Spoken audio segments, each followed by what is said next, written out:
Dr. Licona come to the podium. And we won't start the clock till your laptop is engaged. Said in a minute, so. Okay. Well, thank you and good evening, everyone. It's great to be here. I'd like to thank Southern Evangelical Seminary and Alex McFarland for hosting tonight's debate and for inviting me to participate. Alex is a dear friend of mine. I love the guy. He's just so humble, and I think it's so cool. He used to play on the Beach Boys. I'd also like to say it's good to see Bart Ehrman again. Bart and I did debate last year. We had a good time. And although we don't see eye to eye on a number of things, I do want to say that I respect Bart's scholarship, and I admire his writing skills, for which he has few peers. Well, tonight's debate concerns the question, can historians prove that Jesus rose from the dead? And my interest in this topic results from one of my idiosyncrasies. I'm a second guesser. I can't even go into a department store and purchase a bottle of cologne without wondering whether I should have gotten something different before I even get out of the store. How many of you know what I'm talking about? If you think it's difficult for a second guesser to purchase a bottle of cologne, then try choosing a spouse. When I went to college, I wanted to come out with two things, a good education and a good wife. And for me, making a decision in this area wasn't just a matter of the heart, it was one of the head. And I analyzed this thing to death, probably too much. And I doubted, once I met Debbie, and we dated for 18 months, and then we got married. But I doubted all the way up to the altar, and even for several years thereafter. And I can remember standing at the altar, and there I am, and it's like there's two guys on my shoulders. And the guy on my right shoulder was saying, relax. You thought this thing through, you made a good choice. But the guy on my left shoulder wasn't so certain, and he was saying something in my ear to the tune of, run, Forrest, run! Well, if you think it's difficult for a second guesser to choose a spouse, try choosing a worldview. You know, if I make a bad decision regarding a bottle of cologne, I've only wasted $40. If I make a bad decision regarding a spouse, well, I'm going to suffer for a while, perhaps even the rest of my life. But if I make a bad choice regarding my worldview, the consequences are potentially eternal. So I got into a PhD program, decided to study the resurrection of Jesus. My mentor at the time was, prior to getting into the program, was Gary Habermas, and probably the leading expert in the world on the resurrection of Jesus. And at that point, he'd put together a bibliography of more than 2,000 academic sources written about the resurrection of Jesus in terms of its historicity since 1975. In fact, one of the New Testament scholars out there, a prominent one, Dale Allison, refers to this question we're discussing this evening as the prize puzzle of New Testament research. But I wanted to approach it a little bit differently. You see, at that point, almost all the scholars who had engaged in the study on this subject were biblical scholars. And then there were some philosophers. But I wondered that how a professional historian outside of the community of biblical scholars, how would they approach it any differently than, say, a biblical scholar or a historian? And at that point, only about a handful of journal articles and one small book on the subject had been written by professional historians. So I got involved in the work. And it didn't take long to discover that professional historians outside of the community of biblical scholars are pretty much unanimous in saying that there is no such thing as a completely objective historian. You see, we're all influenced by a number of factors that come up, such as our race, our gender, ethics, nationality, our political, philosophical, and religious convictions, the way we were raised, the academic institutions we attended, and the very group of people whose acceptance and respect we desire. No one can get out of this. And I realized that as a Christian who wanted to see the resurrection be true, because I already believed in it, that this posed a problem for me. You see, if this is the way historians were saying about typical historical investigations that had nothing to do with religious, that were non-religious in nature, then it becomes more complex when we're talking about a religious issue such as we're discussing this evening. Well, fortunately, historians do present a number of actions that one can take in order to manage their bias and to detach themselves from their desired outcome while their investigation proceeds. It requires deliberate and sustained effort. It's very difficult. It's agonizing. I can remember laying in bed one night. It was quiet. It was dark. My wife's voice broke the silence. You're doubting again, aren't you? Yep. What do you believe now? I don't know. I think God exists, that's about all of which I'm certain. And I might need to be looking for a new job.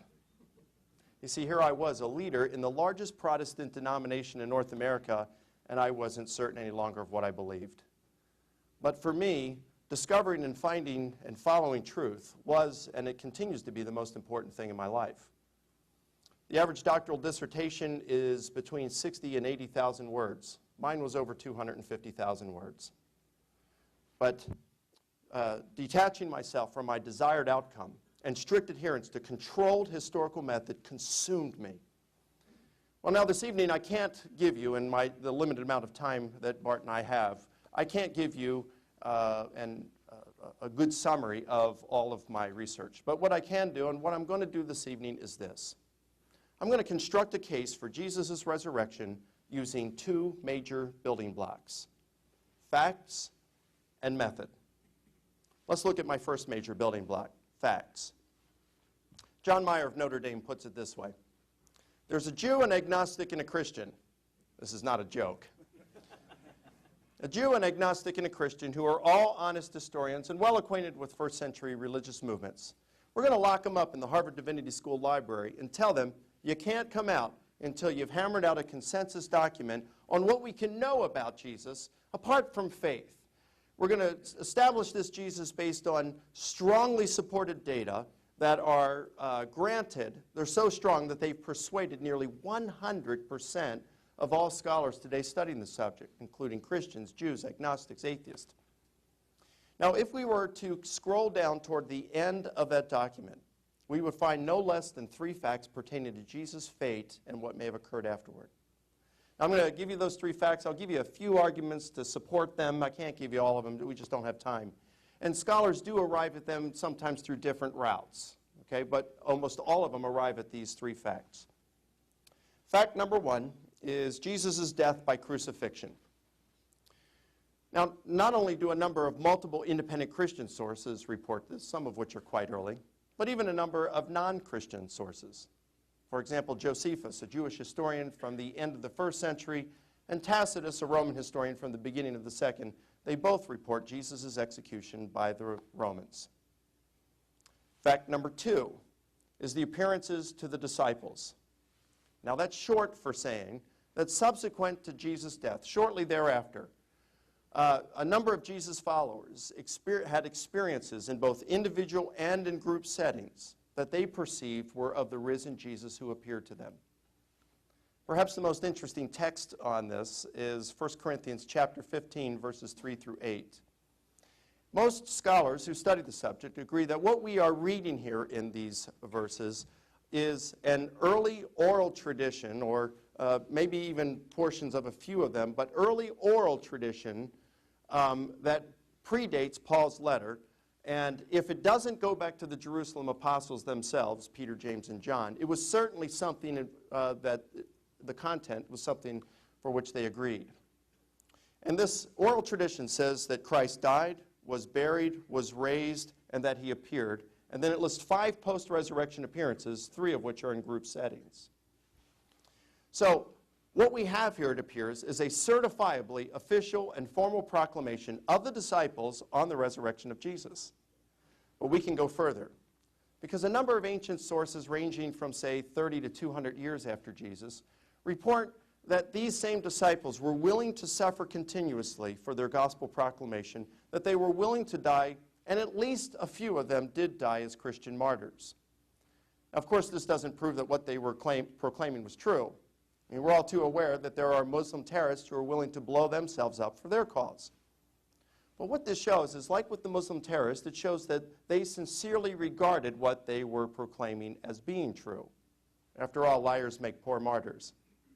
So we can establish that the disciples were not only claiming that Jesus had risen from the dead and had appeared to them, we can also show that they actually believed it. Fact number 3, the appearance to Paul. Now, this is short for saying that about 1 to 3 years after Jesus' death, there was a young Jewish leader named Paul. he believed that the Christian church was a dangerous threat to Judaism. And so what he ended up doing was he went out, he arrested Christians, he imprisoned them, and he consented to their execution for being Christians. And then all of a sudden, Paul had an experience that he perceived was of the risen Jesus appearing to him. We have Paul's own testimony on the matter in 2 of his undisputed letters. We have Luke, who confirms it in Acts. And we have what also may be an early oral tradition that predates the writing of the New Testament in Galatians 1:23 that says, "He who persecuted the church now proclaims the faith he once sought to destroy." So early eyewitness, multiple testimonies to Paul's conversion. And then we have a number of ancient sources that report that Paul willingly suffered, was willing to die, and in fact he did die as a Christian martyr for his gospel proclamation. Again, this shows the sincerity of what he was proclaiming. So those are our 3 facts. The question now is, what do we do with these 3 facts? And that leads us to my second major building block, method. The practice of history in many ways is like the practice of medicine.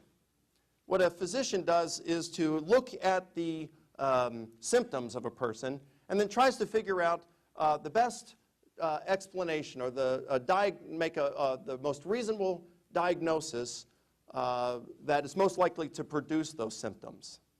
In a similar way, what historians do is they look at the knowable historical facts, like we've done with these 3 this evening, and then tries to figure out the historical condition most likely to produce those facts. Let me give you an example with the medical, in the medical field. Let's say we've got a 15-year-old male, very robust. He walks into the physician's office and says, "Doc, what's wrong with me? Here's my problem. I've got a fever, I've got lower abdominal pains on my right-hand side, and I've been vomiting." The physician says, "Well, it could be any number of things. Let's look first at the flu." The problem is that flu only really accounts for the first, the fever, and it doesn't account for the other 2 because those symptoms typically aren't affiliated with the flu. So in such a case, we would say because it can only account for one of the 3 symptoms, that diagnosis of the flu would lack explanatory scope. Well, let's try something different then. Maybe you'd say, well, yeah, fever is very common with the flu, but then we come to something like the lower abdominal pain on the right-hand side and vomiting. It's rare that you could have either of these with the flu, but it's medically possible, and it would be even more rare to have 2 of these rare symptoms with the fever, but it is medically possible. So we'd say it's possible, but because you have to stretch your explanation, your diagnosis, we would say that that lacks explanatory power. And then if a physician went to the medical records, or the medical literature that is, and couldn't find an example of someone who had the flu with these symptoms, then we would say that that diagnosis lacks plausibility. In other words, because it goes against the widely accepted beliefs within that profession. Now, let's look at one other possibility. Let's take a combination and say that what we have here is this 15-year-old robust male has the flu, and he decides to push through it. So we have to speculate and say he's a martial artist, and he went to martial arts practice that night, and he got kicked in the lower right abdomen. And then maybe he went out to eat afterward and got food poisoning. Well, that explains the 3 symptoms and explains them without pushing them. The problem is that he's a martial artist who went out to eat afterward are non-evidenced assumptions. And so we would say that that hypothesis is ad hoc. Let's look at one final one. Appendicitis. Any physicians in here? Yep. Well, you were probably tracking with this from the very beginning, weren't you? Appendicitis. All 3 of these symptoms are very common in appendicitis. You don't have to stretch them at all to get there. It explains all of these. In fact, this would be a textbook case to explain these 3 symptoms, and there are no non-evidenced assumptions.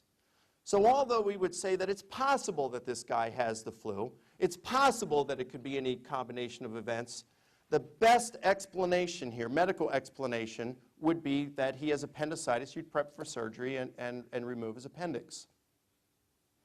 Now, let me show you how this would work in the practice of history as we examine 2 different hypotheses. First, let's look at the most common hypothesis, naturalistic hypothesis offered today, and that's hallucinations. Many varieties of hallucinations. Let me just give you a very generic one. Jesus dies a sudden and brutal execution, and his disciples find themselves in a state of confusion and grief, and so they experience hallucinations of the risen Jesus. Well, that perfectly explains Jesus' death by crucifixion, because that would place them in the frame of mind to hallucinate. It also does a good job of explaining the individual appearance, like the appearance to Peter, because he would have been not only grieving, but if he denied Jesus 3 times, as the Gospels report, he'd also be in a state of guilt. So depending on his personality type, he could have been a good candidate for hallucination. The problem is that hallucinations don't do a good job of explaining the group appearances. Psychologists know that hallucinations are private events in the mind of an individual. They have no external referent. And so you can't share in another person's hallucination. They're kind of like dreams. I couldn't wake up my wife in the middle of the night and say, honey, I'm having a dream. I'm in Hawaii. Go on back to sleep. Come join me in my dream, and let's have a free vacation. Can't do that. And likewise, you can't participate in another person's hallucinations. And it wouldn't account for the appearance to Paul as well, because Paul really isn't a good candidate for hallucination. He's certainly not grieving over Jesus' death. He hates the Christian church. He hated Jesus. And now he's trying to finish the job that the Roman Jewish authorities started by destroying the church. So in terms of assessing the hallucination hypothesis, it lacks explanatory scope because it can only account for one of our 3 facts. It lacks explanatory power because it can't account for, in order to accommodate the group appearances, you'd have to posit that all of these guys experience individual hallucinations at the same time. And that's really kind of stretching it. And so you would lack explanatory power. In terms of plausibility, you look in the literature, and for example, a book that recently came out by Ehrman and Leroy entitled Hallucinations, The Science of Idiosyncratic Perception, published by the American Psychological Association. They don't have anything on group hallucinations. I emailed the authors, and Leroy responded and said, we really couldn't find much on it. And Gary Sipsey, who's a licensed clinical psychologist and a PhD in that area, says that he looked through the professional literature for about 2 decades and couldn't find anything. So hallucinations, in terms of a group phenomena here, would lack plausibility. I don't see anything ad hoc or non-evidence assumption. So at least hallucination hypothesis passes one of the 4 important criteria. Now what about resurrection hypothesis? The hypothesis that Jesus died, rose from the dead, and then appeared to others in individual and in group settings, friend and foe alike. Well, that perfectly accounts for Jesus' death by crucifixion, of course, and it accounts for why a number of people, friend and foe alike, had experiences that they believed were the risen Jesus who appeared to them. After all, if Jesus rose and appeared to them, we would expect them to have these kind of appearances, wouldn't we? And have the beliefs that Jesus rose and appeared to them. So we see that in comparison to hallucination hypothesis, the resurrection has great explanatory scope because it adequately accounts for all 3 facts. You don't have to push or have a strain in any way in order to do it. And so it has great explanatory power. In terms of plausibility, I'd say here that we don't have it on the positive side because there's nothing in the literature that would say that people rise from the dead per se. But you don't have it on the negative side because there wouldn't be something like with hallucinations that says these things can't occur. You don't have something that says that God can't raise someone from the dead. So you put it in a neutral position. It still beats hallucinations, which is in a negative position. And there's nothing ad hoc here. So in terms of taking the facts which virtually every scholar in the world who studies the subject agrees, you subject them to controlled historical method, you come up with the conclusion that the resurrection hypothesis is far superior to the most popular one out there today. And when we use the same kind of exercise with other naturalistic hypotheses, resurrection wins every time, and that's why I'm contending that historians can prove with reasonable and adequate certainty that Jesus rose from the dead. Now Bart and I believe that Bart has wrestled with this himself. And he's arrived at a conclusion radically different than my own. The benefit that you all have here this evening is Bart and I both agree on these 3 facts. Virtually every scholar in the world agrees on these 3 facts.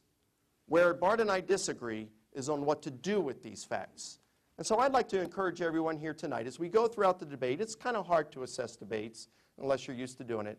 Listen very carefully to the methods that both Bart and I present. and then determine for yourself whether you believe that historians can prove that Jesus rose from the dead. I look forward to the remainder of our discussion this evening.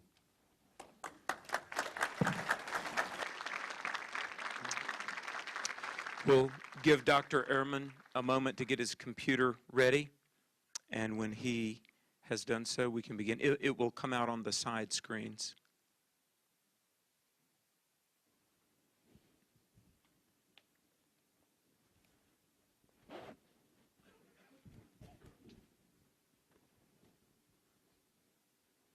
You may begin. Okay, thank you.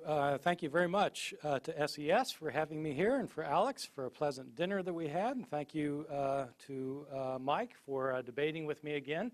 What Mike didn't tell you is that the last debate we had was in Kansas City at the Midwest Baptist Theological Seminary. And that day, prior to the debate, Mike lost his voice. That made matters rather easy for me. In point of fact, Mike had no reply to anything that I had to say. So he wanted another go at it, and so here we are. How many of you think that Jesus was physically raised from the dead? How many of you think that historians can prove that? How many of you are here to see me get creamed?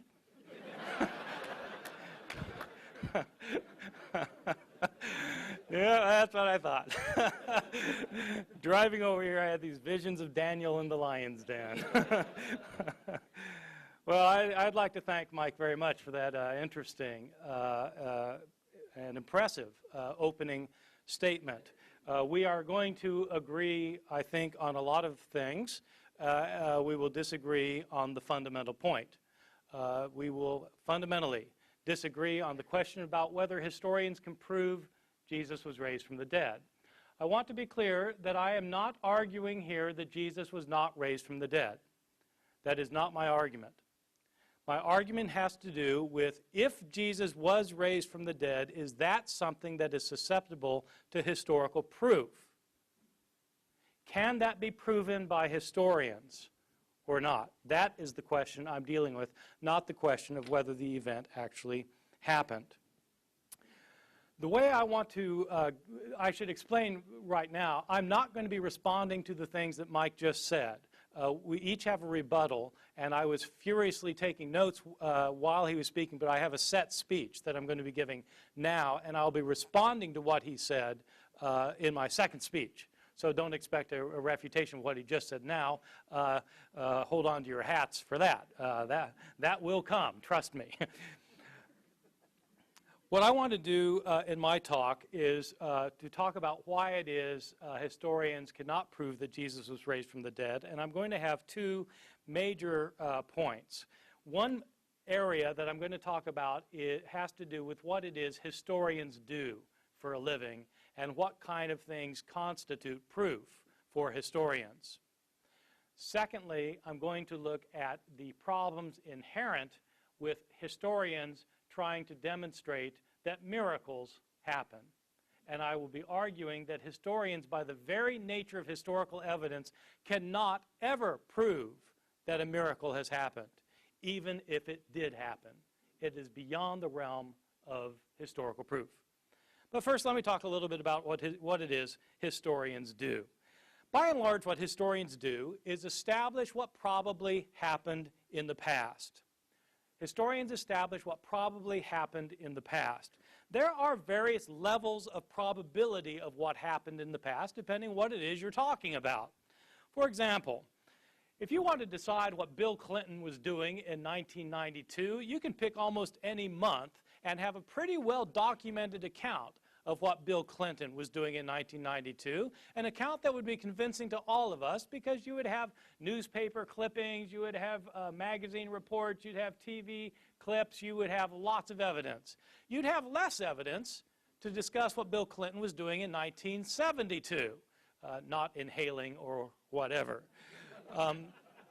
Because we have far less evidence of Bill Clinton in 1972 than we do in 1992. Less evidence, and historians want to have lots of evidence for the conclusions they draw. Suppose you move the clock back and you want to talk about William Shakespeare. My wife is a Shakespeare scholar writing a book right now on William Shakespeare. And one question that lay people often ask is, did Bill Shakespeare actually write those plays or not? Well, how do you know? What kind of evidence is there? In fact, there is evidence, but there's a lot less evidence than there is for knowing what Bill Clinton did in 1992 or even 1972. Move the clock back. Did Caesar cross the Rubicon? What kind of evidence do we have that Caesar crossed the Rubicon? Well, everybody knows he crossed the Rubicon. Well, but what's the evidence? What if somebody called it into question? How would you argue that he really did? What basis would you have for your belief that he crossed the Rubicon? How did Simon Peter die? I can say something with authority about these sources. We have terrible sources for knowing how Simon Peter died. Our earliest accounts are late 2nd century, 100 years afterwards, accounts that are filled with legendary details, many of which are quite amusing and funny and make for great entertainment in terms of reading, but the idea that Simon Peter was crucified upside down in Rome, that is a later legend. Did it really happen? Well, it's really, really hard to prove because we just don't have the kinds of sources. Historians have to base what they say on the existence of sources of evidence. Whether you're talking about Bill Clinton, William Shakespeare, Julius Caesar, or Simon Peter. You have to have sources of information. Now, for some people, this comes as a little bit of a surprise because history just seems to be something we know. And so, for example, people just kind of know what Jesus said and did. Like, you were born with that knowledge. And so there's no question about it because you've always heard certain things, and so those things are probably true. But if you're a historian, you can't accept what everybody's always said. You have to try and establish what really happened in the past, to establish what Jesus said, to establish what he did, to establish what happened to Simon Peter or to William Shakespeare, etc. Historians have to have evidence. Well, what kind of evidence do they look for? The best kind of evidence when dealing with ancient periods is to find evidence that goes back to the time itself. If you had some contemporary eyewitnesses telling you how Simon Peter died, that would be brilliant. Unfortunately, you don't have that.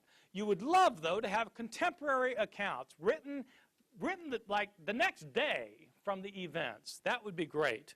Historians would love that kind of thing. Historians would love to have lots of sources. You want to have lots of sources that go back to the time of the events that are being narrated. You would like these sources to be independent of one another. If you have 20 sources, but they all got their story from the same guy, then you don't have 20 sources, you have one source. You want 20 independent sources who all attest the same event. Moreover, you want these independent sources to be consistent with one another. You don't want them to be contradicting each other all over the map. You want them to be agreeing with one another. So you want them to corroborate one another without collaborating with one another. Moreover, you want them to be unbiased toward the subject matter. You don't want them to be skewing things in light of their own self-interests. If you're an ancient historian trying to establish what probably happened in the past. What kind of sources do we have when it comes to the Gospels? The Gospels are our sources for knowing about the resurrection of Jesus.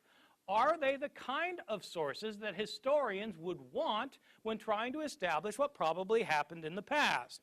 I think the answer to that question is no. When were the Gospels written? Well, they are not contemporary to the events they narrate. Scholars debate when the Gospels were written, but by far the most common datings are that Mark was written sometime around 65 or 70 A.D., Luke and Matthew about 10 or 15 years later, John maybe 10 or 15 years later, so John maybe around the year 90 or 95, Matthew and Luke around 80 to 85. These are the dates that are taught throughout the universities and divinity schools and seminaries of North America and Europe. I take them to be right for reasons that I can give you if anybody really wants to know. It's complicated arguments. If these dates are correct, it means that our earliest account of Jesus' resurrection is 40 years after the event. 40 years after the event. Well, Paul was writing before that, wasn't it? Yes, Paul was writing before that. Paul talks about the resurrection in 1 Corinthians. Well, that's 20 years after the event, so that's better. The Gospels give us the narratives. Paul makes reference to it, but there's a 20-year gap. You don't have somebody who was there writing about it. Second point, none of the authors were eyewitnesses. Paul himself indicates that he was not an eyewitness, and none of the gospel writers was an eyewitness. People, of course, call the gospel books Matthew, Mark, Luke, and John. Well, they call them Matthew, Mark, Luke, and John because we don't know who wrote these books, and there's no point calling them Sam, Fred, Jerry, and Harry. I mean, they're written by people. We don't know who they were written by. They are anonymous. You might not think so because they have the title, The Gospel According to Matthew. Whoever put that title on it was an editor later. The original books are all anonymous, written in the third person. Moreover, the followers of Jesus were Aramaic-speaking peasants from Galilee, lower-class men who were not educated. In fact, Peter and John in Acts chapter 4, verse 13, are literally said to be illiterate. They couldn't read and write. Of course not. They were fishermen. They didn't go to school. The vast majority of people in the ancient world never learned to read, let alone write. And their native language was Aramaic. These books are written in Greek by highly educated, rhetorically trained writers who are skilled in Greek composition. Probably not disciples and don't claim to be disciples. Where did these authors get their stories from? Well, if they were not disciples of Jesus, they must have heard the stories from somebody, who heard the stories from somebody, who heard the stories from somebody, who heard them from somebody. Stories about Jesus, including his resurrection, had been in circulation year after year after year from the time that his disciples knew that he got killed and believed he got raised from the dead. They told stories to convert people. They improved the stories sometimes. They changed the stories sometimes. The stories got modified in the process of transmission over the course of decades before anybody wrote the stories down. These stories are based on oral reports that have been in circulation for decades. What happens to oral reports in circulation year after year, decade after decade? They get changed. What evidence do we have that the stories about Jesus' death and resurrection got changed? You can read the stories yourself. Simply read Mark's account of Jesus' death and then read John's account of Jesus' death and make a list of everything that happens in both and compare your lists. You will find that there are stunning differences. In fact, there are discrepancies. Let me give you just a list of very quick examples. What day did Jesus die on? That's a simple question. And luckily, we're told in both Mark and John. In Mark's gospel, we're told that Jesus died the day after the Passover meal was eaten in Jerusalem. John tells us explicitly, chapter 19, verse 14, that Jesus died the day before the Passover meal was eaten, on the day of preparation for the Passover. That's different. He couldn't die both days. What about the time? According to Mark, he died at 9 in the morning. According to John, he wasn't condemned to death until afternoon. John 19:14. These are accounts that differ from one another. Did Jesus carry his cross the entire way to Golgotha, or did Simon of Cyrene carry it? It depends which gospel you read. Did both robbers mock Jesus, or did only one of them mock him and the other come to his defense? It depends which gospel you read. Did the curtain in the temple rip in half before Jesus died, or was it after he died? It depends which gospel you read. I can give you the references for all of these if you need me to, or you can look them up yourself. I'm not making these up.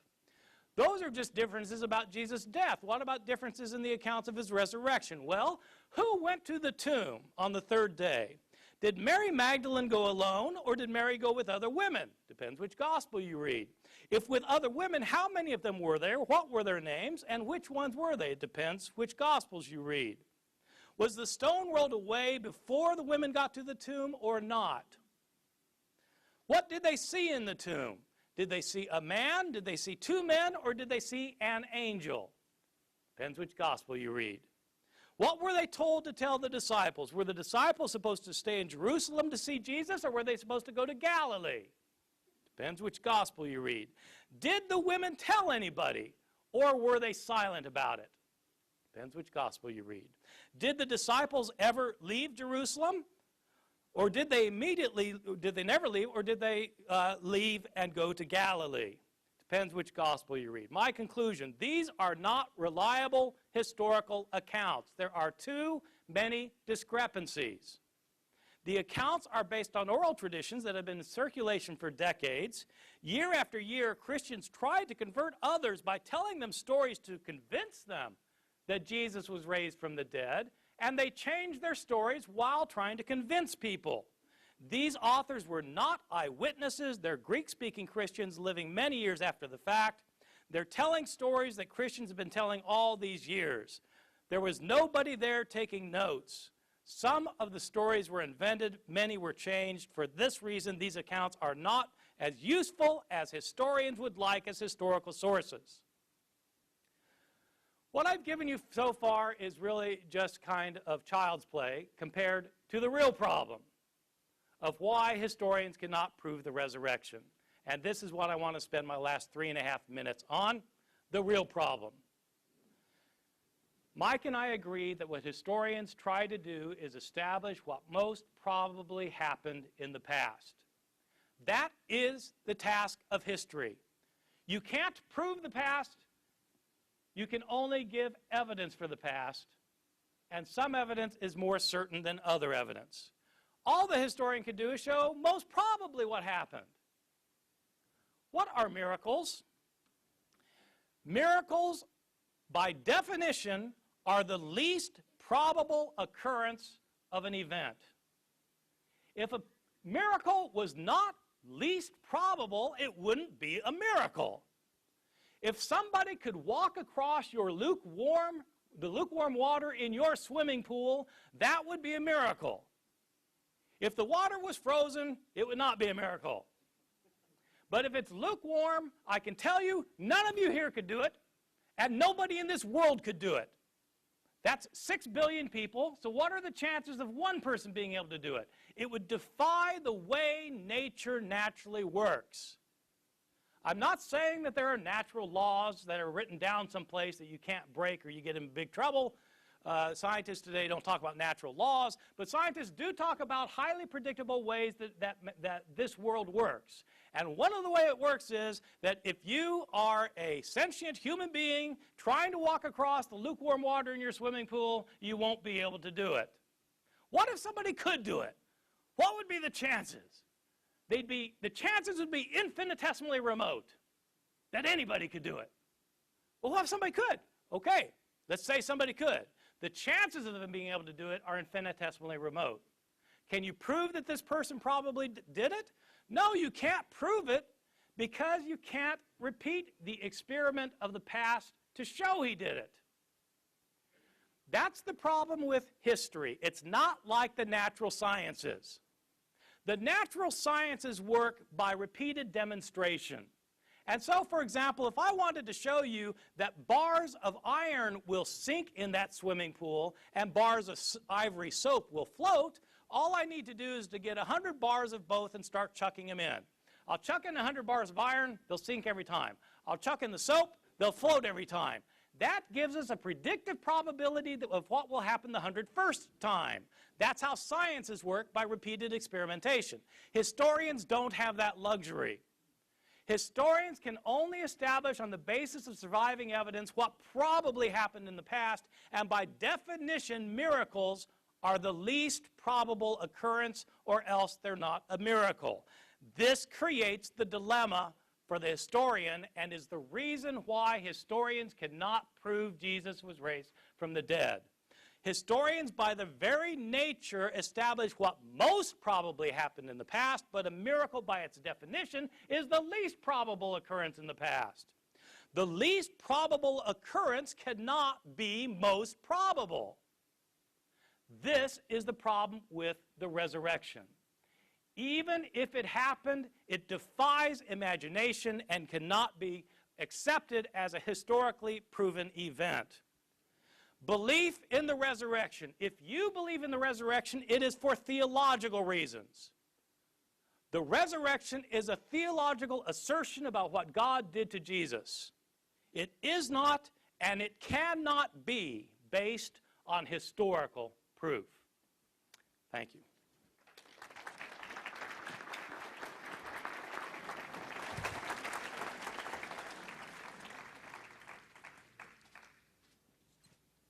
Well, thanks, Bart. I appreciate that. In my opening statement, I constructed a case for Jesus' resurrection using two major building blocks, facts and method. So I'd like now to review those building blocks in light of what Bart just shared with us. I start off with facts, and I said there are three facts that are granted by virtually every single scholar in the world from various different backgrounds because the supporting data is so strong. Of course, we're not going to get 100% agreement on this. And there are people who deny the Holocaust. There are people who deny that Jesus ever existed and say that he was just a myth. I'm talking about serious and sober-minded scholarship here. The people who deny the Holocaust, deny that Jesus ever existed, you won't find many scholars doing this. I mean, you'll find them mainly on the internet where your only credential is that you got to be breathing. In fact, and the few scholars that do say that Jesus never existed, they remind us of contestants on the early episodes of American Idol. They think they're great, they think they've got some good stuff, but everybody else is rolling their eyes and kind of smiling. So I'm talking about sober-minded scholarship here. Virtually every scholar, nearly 100% of all scholars in the world who studied the subject agree on those three facts: Jesus' death by crucifixion, the appearances to the disciples, and the appearance to Paul. Now, Bart responded in his opening statement that there were two major problems for historians proving that Jesus rose from the dead. The first he talks about, and he says, the Gospels are not reliable historical accounts. He says they're not contemporary. They were written Mark plus 40 after Jesus, Paul plus 20 years after Jesus. So they're not contemporary. They're not eyewitnesses. They're anonymous. They were written by Aramaic rather than Greek-speaking individuals. There are numerous discrepancies in the accounts, and so therefore, again, they're not reliable historical accounts. Ladies and gentlemen, I believe that all of these are red herrings in relation to our discussion this evening. Now, a red herring is a term that has been borrowed from the sport of fox hunting, in which a dried smoked herring that's red in color is dragged across the path and into the woods in order to draw off the scent of the hounds. In logic, a red herring is an irrelevant argument. It's interesting, but it's irrelevant for the particular discussion at hand. And if we're not careful, that interesting discussion can drag us off on the rabbit trails off of the trail that we've agreed to debate this evening. Now, let me explain why I believe that these are red herrings, because I don't believe Bart intends them in this manner. Despite his hesitations that he has articulated concerning the Gospels, he still regards them as being reliable enough to arrive at the three facts that I've presented this evening. So let me give you an example. Jesus' death by crucifixion. Here he says, well, was Jesus crucified the day of the Passover meal or the day after the Passover meal? Depends which gospel you read. Did he carry his cross all the way, or did Simon of Cyrene help him? Was he crucified at 9 a.m. or at noon? Did both thieves that he was crucified between curse him, or just one? The temple veil, did it split at his death or before his death or after his death? Depends which gospel you read. And yet, despite these differences in the Gospels, Bart writes, and let me quote him here, one of the most certain facts of history is that Jesus was crucified on orders of the Roman prefect of Judea, Pontius Pilate. And what about the appearances to the disciples? Well, who went to the tomb? You know, was it one woman, Mary, or were there many women? And what were their names, and how many of them were there? When they got to the tomb, did they see one or two angels, or was it a young man, or were there, and so forth? Did they go back and tell the disciples, or did they remain silent? And did Jesus first appeared to his disciples in Jerusalem, or was it in Galilee? Depends which gospel you read. And by the way, a lot of these discrepancies can be easily addressed and answered. Some aren't so easy to address, but many of them are easy in terms of these resurrection narratives. Yet despite these differences within the resurrection narratives that Bart's pointed out, he writes, and I quote, "Why then did some of the disciples claim to see Jesus alive after his crucifixion? I don't doubt at all that some disciples claim this. We don't have any of their written testimony. But Paul, writing about 25 years later, indicates that this is what they claimed, and I don't think he is making it up. And he knew at least a couple of them whom he met just 3 years after the event." This is from his book, Jesus Interrupted, which just came out a month ago. What about the appearance to Paul? He writes, "There is no doubt that Paul believed that he saw Jesus' real but glorified body raised from the dead." So again, despite these differences in the Gospels, he still regards them as being reliable enough to arrive at the three facts that I've presented this evening. And it's upon these three facts that I've presented my case for the resurrection of Jesus and none others. In fact, in Jesus Interrupted, he presents these same objections to the Gospels that he's articulated this evening, and yet right after doing that, here's what he writes.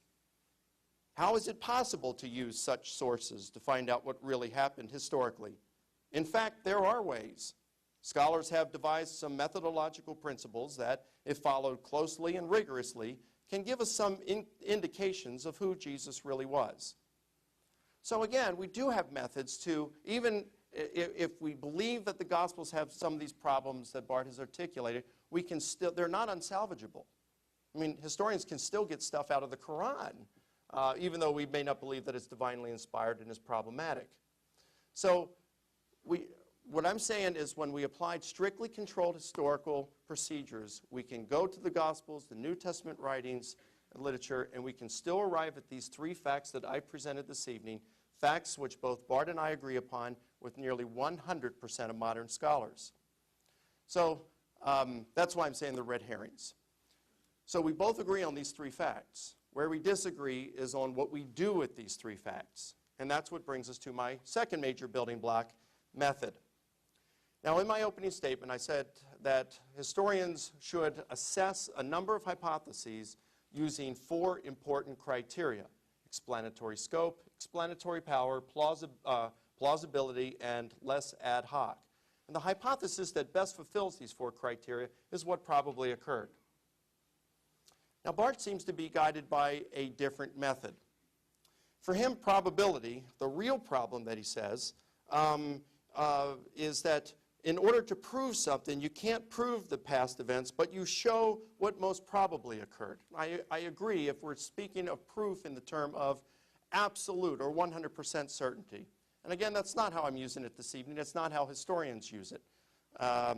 There's a number, I'm sorry for the small font. I wanted to show you just a few quotes from professional historians, a lot of them writing it for history and theory, and they use proof in terms of historical proof. You can prove something, but what they're saying is reasonable or adequate certainty, and that's certainly the sense that I'm using this evening, reasonable or adequate certainty. I mean, we can't prove that we were born when we think we were with 100% or absolute certainty. Someone could always argue that we were just we were all created just 5 minutes ago with memories in our minds of events that never occurred and food in our stomachs from meals we never ate, and we wouldn't know the difference. Well, we can't disprove that. We can't prove something with 100% certainty. So I'm talking about reasonable and adequate certainty here. But Bart's method seems to go on a sort of frequency probability, that what occurs most frequently, or the uniform testimony of history, is how we should regard probability. For example, he says, listen, billions of people haven't walked on water. And so, of course, the inference or implication is that Jesus probably did not. And likewise, billions of people haven't been raised from the dead, so Jesus probably did not raise from the dead. But I believe that this is a haphazard and dangerous way of calculating probability because it doesn't give any room for external agents.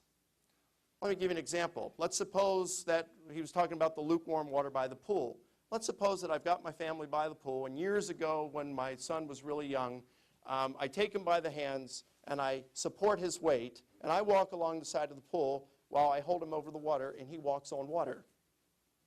Well, see, I'm an external agent assisting him in doing that, and the fact that billions of people can't walk on water says nothing whatsoever pertaining to whether my son walked on water. What if God exists and wanted to raise Jesus from the dead? That's a game changer. And the fact that billions of people haven't been raised from the dead only shows that people cannot come back to life by natural causes. But no one ever said that Jesus came back to life by natural causes. The claim is that God raised Jesus from the dead, and if God raised Jesus, wanted to raise Jesus, well, then it becomes the most probable explanation, doesn't it? So now he says that miracles, by their very definition, are the least probable explanation. Again, this is where I believe that we have problems here, because that's a haphazard way of defining probabilities I've just articulated. So we see that there are some methodological challenges to this means of determining probability. But that's only the beginning of the problems with this approach, because there are also empirical challenges. You see, when we say that billions of people haven't walked on water, or billions of people haven't been raised from the dead, we're saying that the uniform testimony of history is that these things don't occur. And I beg to differ with that. I've got a friend in Florida. His name is Lloyd Reed. He's the director of collegiate ministries for the Florida Baptist Convention. He's told me the story 3 times. The last time I wrote down the particulars, the details. In June of 1987, Lloyd was involved in a very serious automobile accident. Put him in a hospital. He was in a coma for 21 days. July 4th, 1987 was the 21st day. His church was having a 4th of July picnic. Around 4 o'clock in the afternoon, they all got together and had special prayer for Lloyd. And guess what? Around 4 o'clock in the afternoon, Lloyd came out of his coma. But it gets even better. You see, there were 3 other patients in the same room with Lloyd, also in a coma. And after he came out of his, all 3 of those on the same day came out of their coma. One had been in a coma for 6 months, the other 2 for over 2 months. Miracles occur today. I could give you a number of accounts like this, and I'll bet if I asked in this room, I'm talking about radical miracles now like that, I'll bet a number of you have either experienced them yourself or you know someone personally who has experienced one. The uniform testimony of history is not that miracles don't occur. We got to cast our net outside of a skeptical subculture, and when we do that into the more ocean of the riches of human experience, we find that miracle claims start to come in quite frequently. So we see that this way of determining probability is not only methodologically challenged, but it's empirically challenged. Finally, Bart makes a theological objection here, and he says that miracles, when we say that God raised Jesus from the dead, we're making a theological conclusion, not a historical conclusion. Well, let me give you a parallel in science. Physicists often look at the phenomenon in the universe and they posit theoretical entities in order to explain that phenomenon. Black holes, quarks, strings, gluons, they've never been observed, probably never will. But they do a really good job of explaining what's behind the curtain. Well, if scientists can do that, so can historians. And first of all, what I'm saying is that what historians can do, what I've done this evening is I've taken facts which virtually everyone agrees on and subjected them to controlled historical method and saying when we do this, the resurrection is the best explanation by far, and thus it's probably what occurred. Now, I could stop at that, because a lot of times historians can come to a historical conclusion, without knowing the cause of that conclusion. For example, in the early 2nd century, Plutarch wrote about Scipio Africanus' death. He said, we really don't know how he died. He said there are competing accounts. Some said he died of natural causes. Others said he died of being poisoned. Others said, no, some thugs came in at night and smothered him while he slept. But Plutarch goes on. He says, we may not know how Scipio, the cause of his death, but we all see Scipio's body lay dead. So in the same way, a historian could conclude that Jesus rose from the dead without making any assertions pertaining to his cause. Now, I do believe that I'm justified as a historian to go further and posit a theoretical entity, God. And it does a really good job of explaining what's behind the curtain. So I'm not doing theology here any more than physicists are doing philosophy by positing black holes. I'm just trying to make sense of the facts here. And I think most people would agree if Jesus rose from the dead, God's a pretty good candidate for it. So let me conclude. I've constructed a case for the resurrection of Jesus using two major building blocks. Facts. I use Jesus' death by crucifixion, the appearances to the disciples, the appearance to Paul. We both agree on these facts. Where we disagree is what to do with them. I said that we need to assess these using four important criteria: explanatory power, explanatory scope, plausibility, and less ad hoc. The hypothesis that best fulfills those four criteria is what probably occurred. And so we've seen that my case for the resurrection of Jesus still stands, and Bart's case against it has failed under critical scrutiny. Thanks.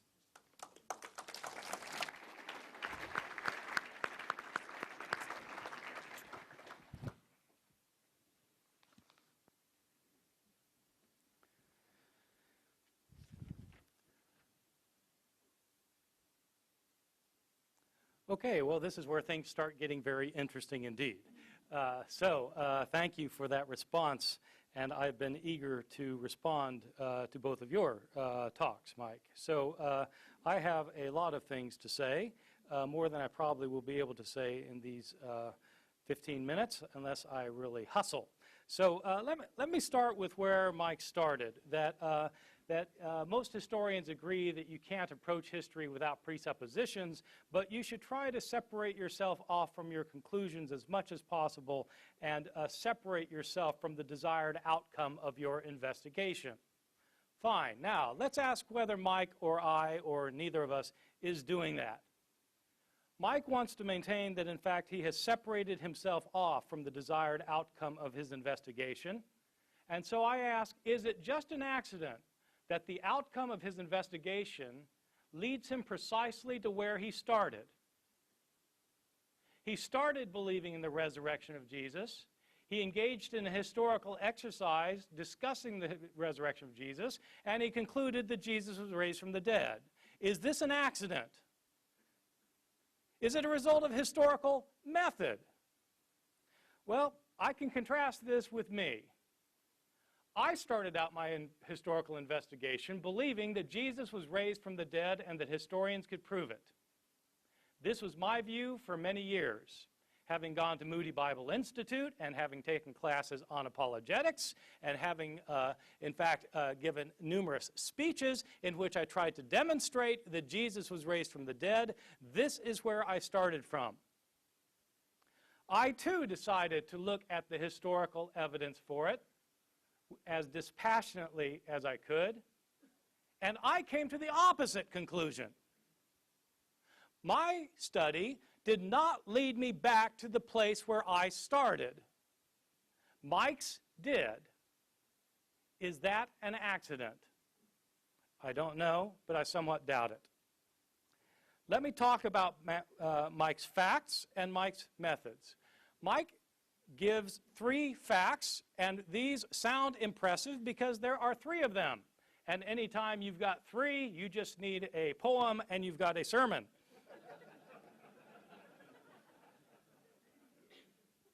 His 3 facts are that Jesus died by crucifixion, that his disciples claimed to see him alive afterwards, and that he appeared to Paul. I submit to you these are not 3 facts pertaining to the resurrection. One of the 3 has nothing to do with the resurrection, and the other 2 are the same. The crucifixion of Jesus is irrelevant to the question of whether he was raised from the dead. Yes, of course he had to be crucified, but crucifixion isn't necessary for the resurrection because he could have been stoned to death and been raised from the dead. He could have drowned and been raised from the dead. He could have fallen off a cliff and be raised from the dead. The crucifixion is not anything that is related inherently to the question of resurrection. So I don't know why that's being cited as a fact. If the fact is that Jesus died, well, that's not much of a fact. We're all going to die. The crucifixion is not in any way a fact related to the resurrection per se. He's got 2 facts that relate to the resurrection, which are that the disciples claimed to see him alive afterwards and that he appeared to Paul. Both of those are the same thing. There are people who claim to see Jesus alive afterwards, one of whom was Paul, one of whom was Cephas, one of whom was James. They're a group of people who claim to have seen Jesus alive afterwards. It's not 2 facts, it's 1 fact. So the question is, what kind of evidence is sufficient to explain this 1 fact? Let me point out a couple things about this fact. Mike was hedging a little bit when he wanted to say that, that we have strong evidence that these people claim to have seen Jesus alive afterwards because Christians were willing to die for this belief. That's a very common apologetic claim, and I would like to see Mike's evidence for it. You might think, well, it's natural to think that the disciples all died for their faith, because that's what you've heard. Well, what are your sources of information for that exactly? Where do you find that in ancient accounts? What evidence is there for it, actually? What evidence is there that all of Jesus' disciples came to believe he was raised from the dead? What's the evidence of that? What's the evidence that any of them died for it? With respect to the appearance to Paul, I have another question that is somewhat unrelated to that one. Two questions, actually.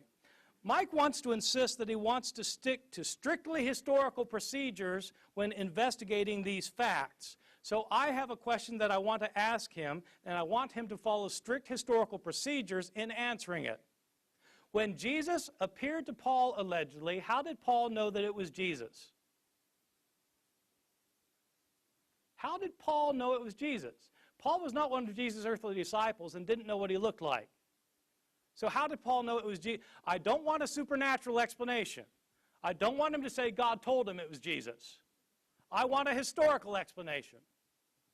Secondly, does an appearance to somebody prove that somebody has been physically raised from the dead? Does an appearance to somebody prove that there's been somebody who's dead? Does somebody who's dead appearing to somebody prove that person's been raised from the dead? If so, what do you do with the gospel accounts of the transfiguration? Jesus goes up on the Mount of Transfiguration with Peter, James, and John, and there appear with him Moses and Elijah. Where did Moses come from? Was Moses raised from the dead? Well, most people don't think so.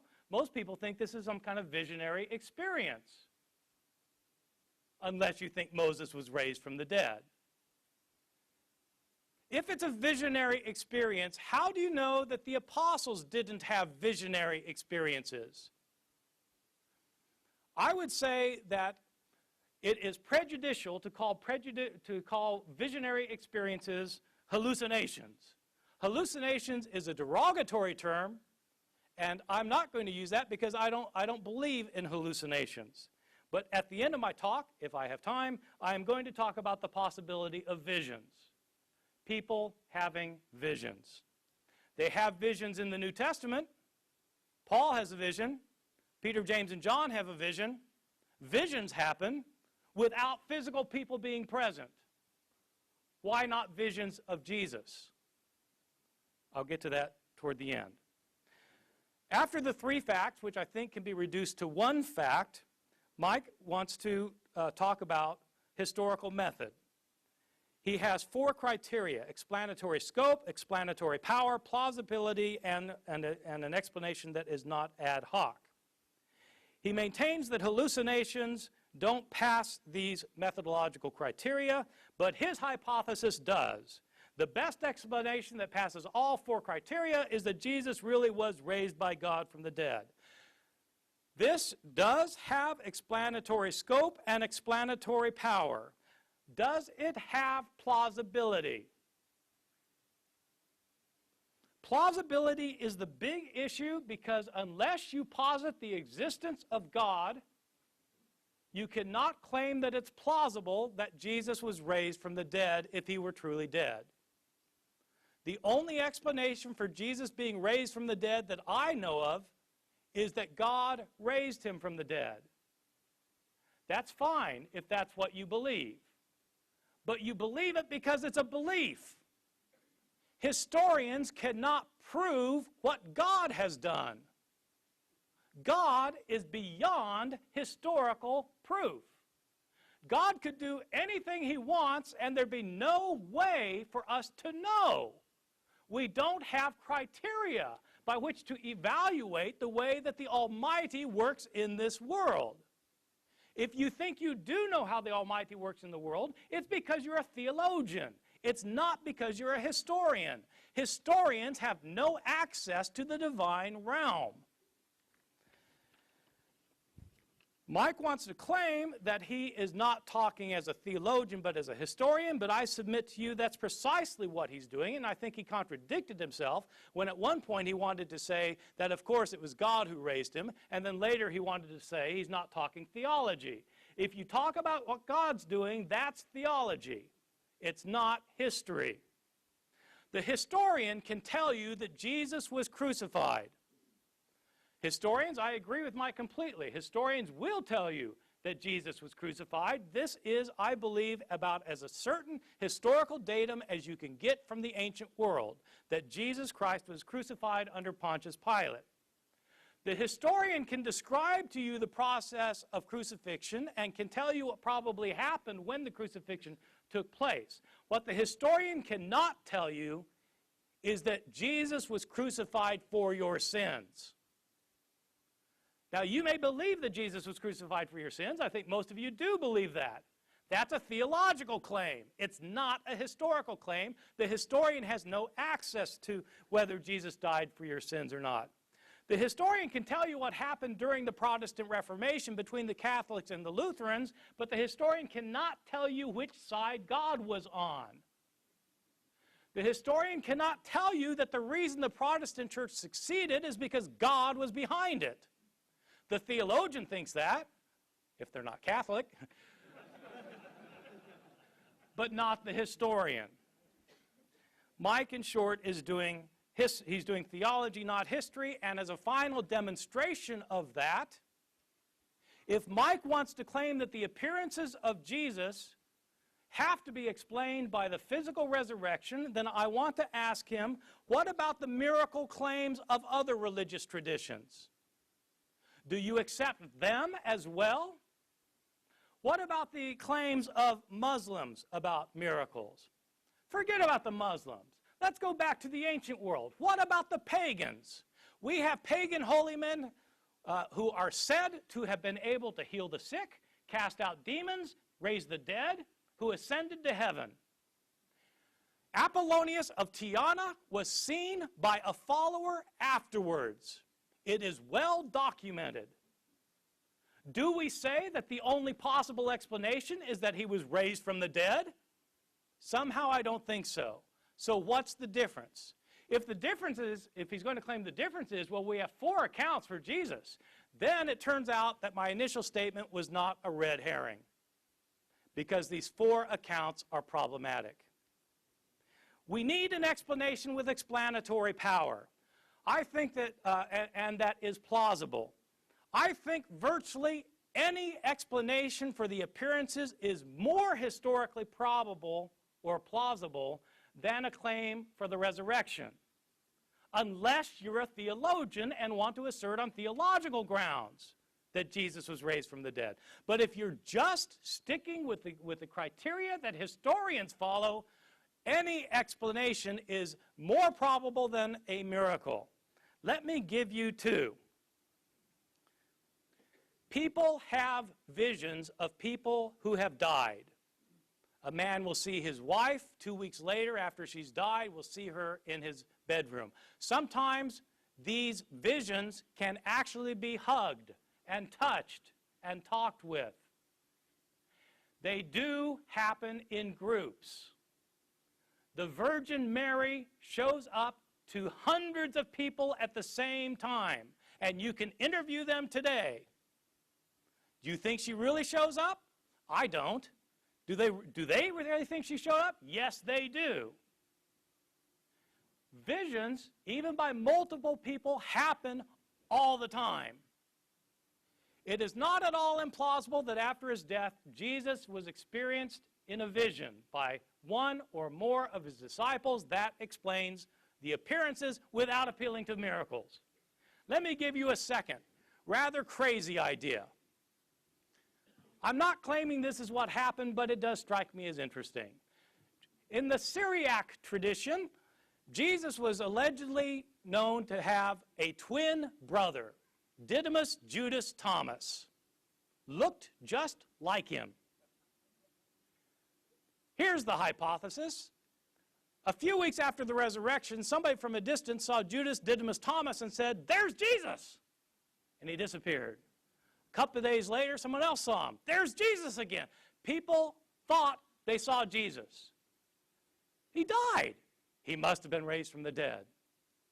Is that plausible? Not really. Is it more plausible than a resurrection? Yes. Any historical explanation is more plausible than a resurrection because the resurrection is a miracle and historians cannot prove miracles. Thank you.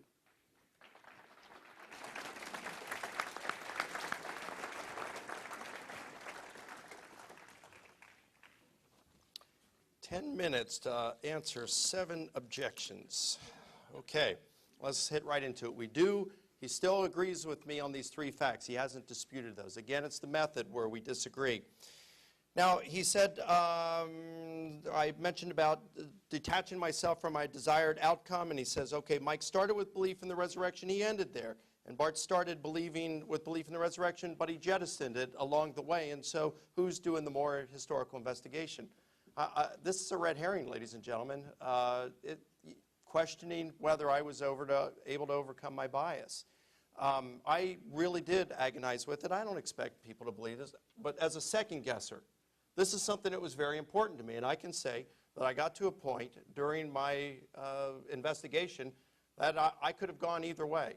Now, again, it doesn't matter to anyone else here. It does matter to me. But for Bart to say that he didn't struggle with bias on this, I mean, come on, give me a break on this. To say he's not biased is like Nancy Pelosi saying she's not partisan. Are we really to say that as an evangelical attending Princeton Theological Seminary that when he got challenged on his evangelical views, he didn't feel any peer pressure whatsoever to give up those views, to conform more to what his professors were thinking? And what about any book that's written against the traditional view of Jesus today? You make a mint on these kind of things. And Bart has certainly made a boatload from his. So, I mean, come on. I don't think we're really in a position to question one another's motives here. And what about atheists who have given up their belief, like Craig Keener, who is a New Testament scholar, written the largest commentary on John, a fantastic commentary. He's given up his atheistic views and now believes in the bodily resurrection of Jesus. Or an Etta Linnemann, who was a Boltmanian liberal, who now is a conservative, believing in the bodily resurrection of Jesus. They overcame their bias according to Bart's method. So you can see it really doesn't matter. I mean, bias matters, but we can really get off track. What really matters is our arguments, and our method that we're using here. Now, this isolation objection here that I really only had one fact here because Jesus' death by crucifixion doesn't prove that he rose from the dead. Bart here is confusing necessary and sufficient conditions. If I were trying to show that Adolf Hitler was responsible for the Holocaust, I'd have to show that Hitler was the chancellor and president of Germany during that time. That would be necessary, but it wouldn't be sufficient to establish that Hitler was responsible for the Holocaust. You'd also need other facts, such as the testimony of Nazi guards. You'd need the testimony of death camp survivors, which, by the way, would not be disinterested. And you would need all of those. All of them would be necessary, taken in isolation, but none would be sufficient. You need all of them, the collection of them. Ladies and gentlemen, this is how historians do every historical investigation, and this is how I've done mine this evening. Now he says, what about the appearances, these apparitions, like the one to Moses with the of Moses at the Transfiguration? What about apparitions of Apollonius of Tyana, of the Virgin Mary? And what about these people today who, in group appearances, see and touch and experience their loved ones? Now, he doesn't want to call those hallucinations because he says this is a derogatory term. I'd like to go to the most recent comprehensive study on the subject of hallucinations, published last year by the American Psychological Association by Ehrman and Leroy, titled Hallucinations, the Science of Idiosyncratic Perception.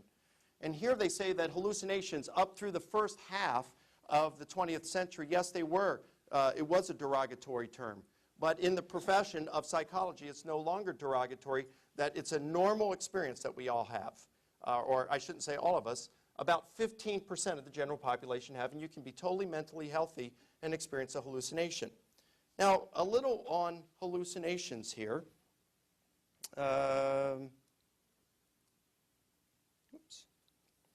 About 15% of the general population. Some personalities are more prone than others to experience hallucinations. Females are typically more prone to experience them than males, according to Ehrman and Leroy. And the older you get, the more likely you are to experience a hallucination. By the way, whether you want to call it vision or hallucination, I'm going to use hallucination, Bart can use vision, but we are talking about the same thing here. So it should come as no surprise that senior adults who are bereaving the loss of a loved one are amongst those members of those groups who have the highest percentage of members experiencing hallucinations.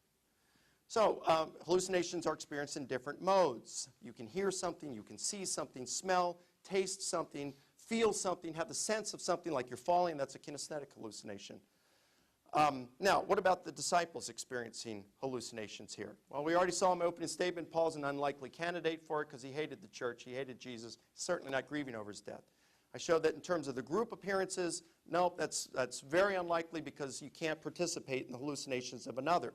So in order to compensate for this, you're going to have to say that all the members, the disciples, I'm talking about the appearance to the 12, which is the best attested of all of them, and it's that one that virtually every scholar in the world agrees that they had this experience, the 12. So consider this. They're all males. They're all different personality types, probably of different age groups, and yet what we're looking at here are these disciples, not a whopping 50% like with senior adults bereaving their loved one, but 100%, an unthinkable 100% had the experience, and they just so happened to have it simultaneously. And they just so happened to have it in the same mode, visual, because Jesus appeared to them. And I suppose that this is possible, you could say. And Ehrman and Leroy, I emailed him, he responded, he said, we didn't touch on collective hallucinations because there's hardly anything out there on the subject. So I guess you could say it's possible that this happened. But if you're going to go that far and lacking explanatory power and accept that, why don't you just go home tonight and say, we all experienced the hallucination of tonight's debate?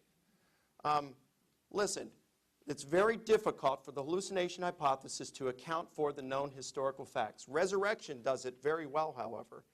And as John Adams once said, facts are stubborn things.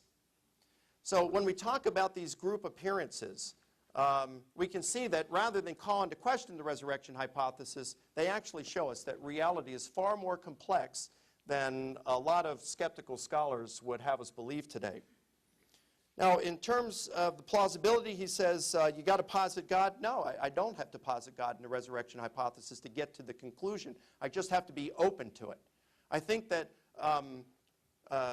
you cannot presuppose the existence of such a God, and you shouldn't a priori exclude it either, or else you're really just weighing in with your own personal worldview and bias.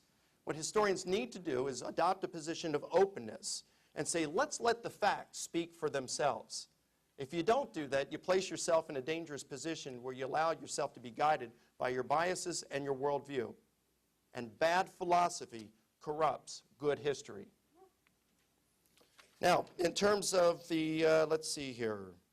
He says, well, the theological assertion, if you do talk about God, you're not doing history, Mike is doing theology. Again, I think as I just articulated here, what you're doing is that Bart is confusing a historical conclusion with its theological implications.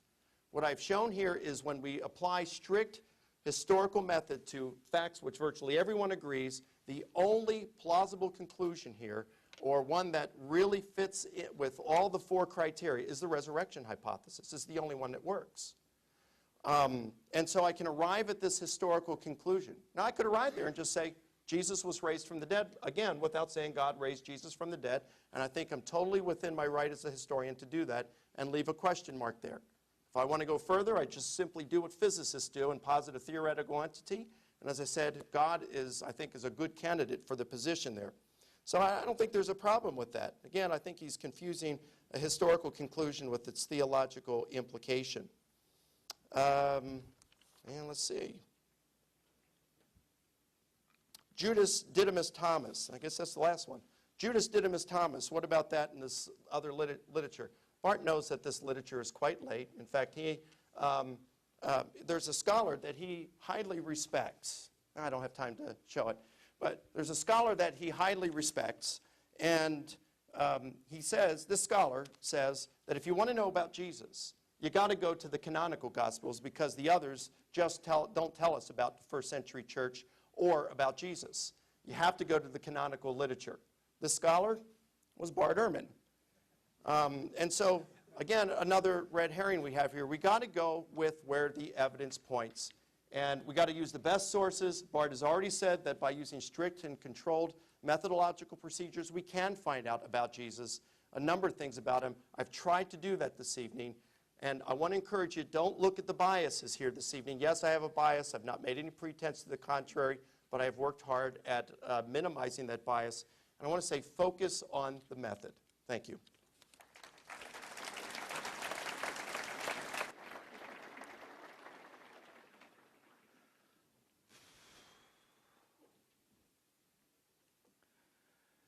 Well, I think I assume Mike's having the same problem I'm having, which is that there's so many things to talk about that it would take a very long time to talk about them, but when you actually sort of scribble them down as quickly as you can, you realize, well, maybe this will only take 2 minutes.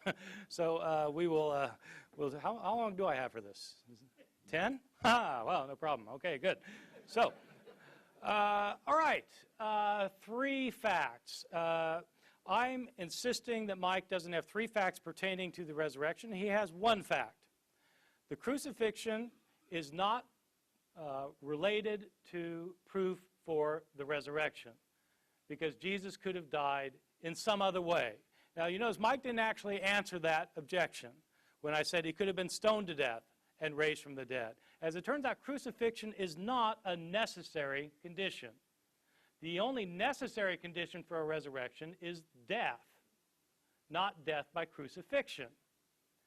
And if Mike wants to insist that there's a difference between necessary and sufficient conditions, and that what he's giving is the 3 necessary and sufficient conditions, I will claim that, in fact, that is wrong. There are thousands of necessary conditions for the resurrection. Let me just give you a few so you can start churning your heads and start thinking of others. One necessary condition, in addition to the crucifixion, would be that Jesus lived. That's 1. Number 2, he lived in Palestine. Number 3, he was a Jew. Number 4, he was brought before Pontius Pilate. Number 5, he was condemned to death. I could go on and on. These could be seen as necessary conditions as much as the crucifixion. The crucifixion is just as irrelevant to the question of the resurrection as is the question of whether Jesus was a Palestinian Jew. Yes, he was a Palestinian Jew, but what does it have to do with the resurrection? There were lots of Palestinian Jews, and there were lots of people who got crucified. Some Christians don't quite have a handle on this because in the movies it looks like only Jesus really gets crucified. Crucifixion was such a common practice in ancient Rome that when Titus overthrew the city of Jerusalem and slaughtered the opposition, he ran out of lumber. He crucified so many people. Crucifixion is not relevant to the question of whether Jesus was raised. The 2 points of relevance are that Jesus appeared to his disciples, so they claimed, and that he appeared to Paul, so he claimed. Both of those are claims about appearances. They're the same claim. Mike has 1 fact that he's trying to explain. He doesn't have 3 facts. I tried to point out that his attempt to explain these based on his methods, his 4 methods, which I'm happy to accept as methods, no problem with these methods, but that his attempt to explain this fact with his methods falls short. He hasn't explained the plausibility issue about the resurrection. The only thing that makes the resurrection the plausible explanation is if you believe in God.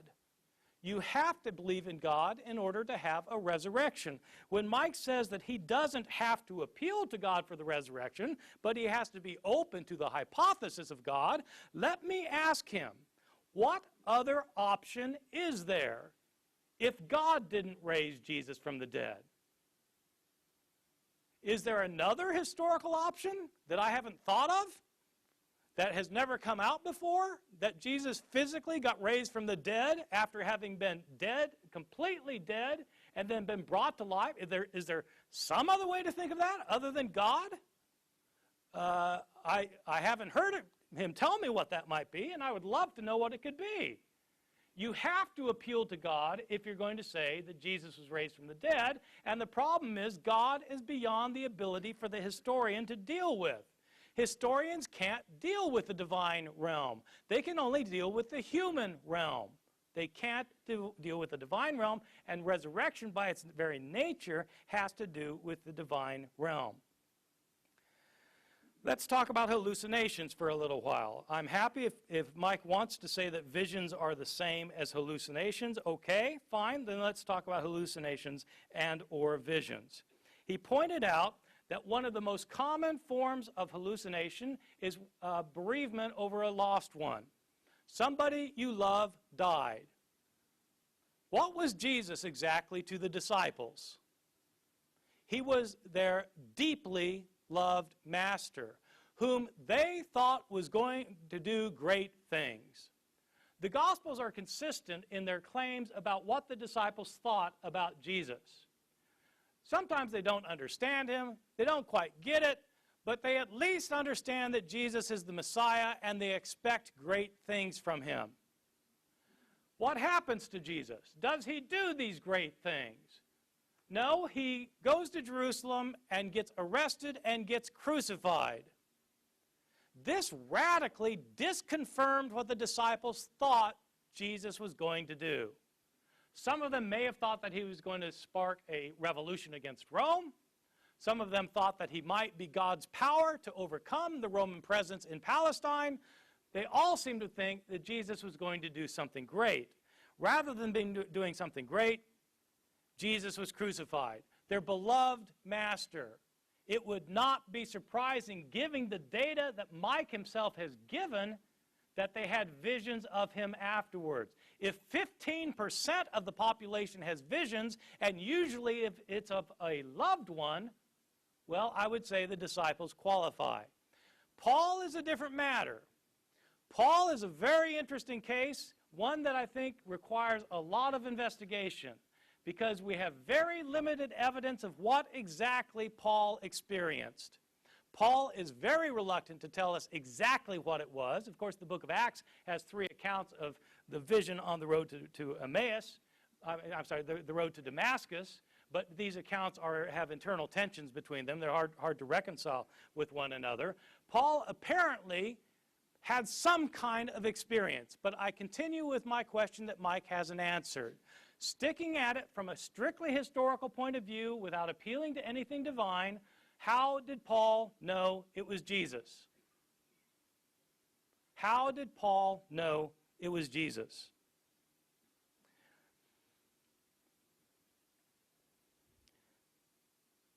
Finally, about visions of multitudes of people. I pointed out that, in fact, multiple visions happen all the time.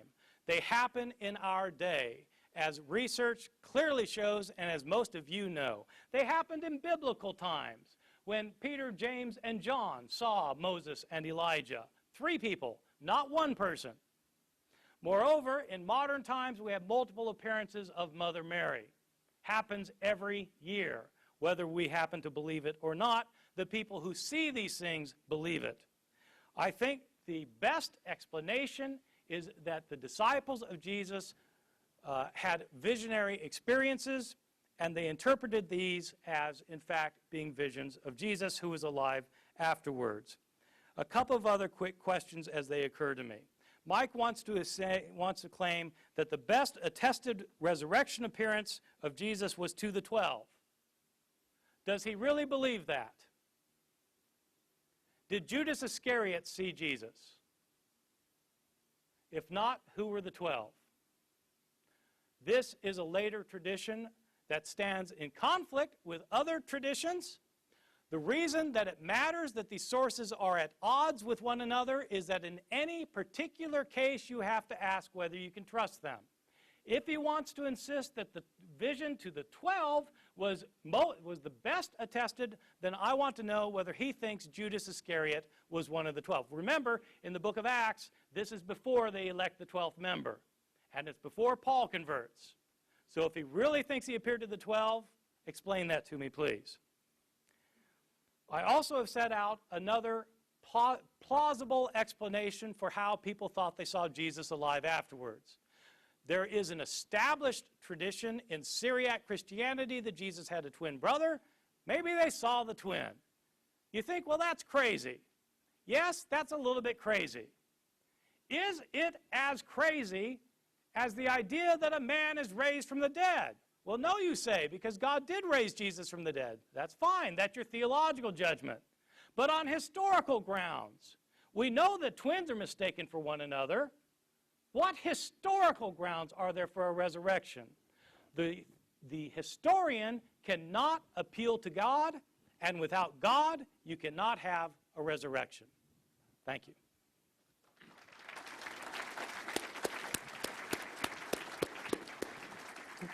We're going to allow the men to stay seated at their table, and we're going to take questions for a few minutes. And you'll see two gentlemen, Duke Hale and Lanny Wilson, roving with microphones.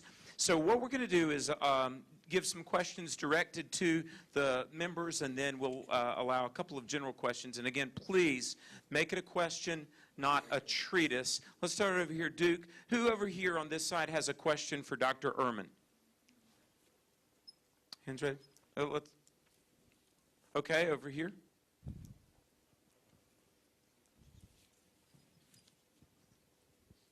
Thanks, gentlemen, for the evening. I have a quick question for Dr. Ehrman.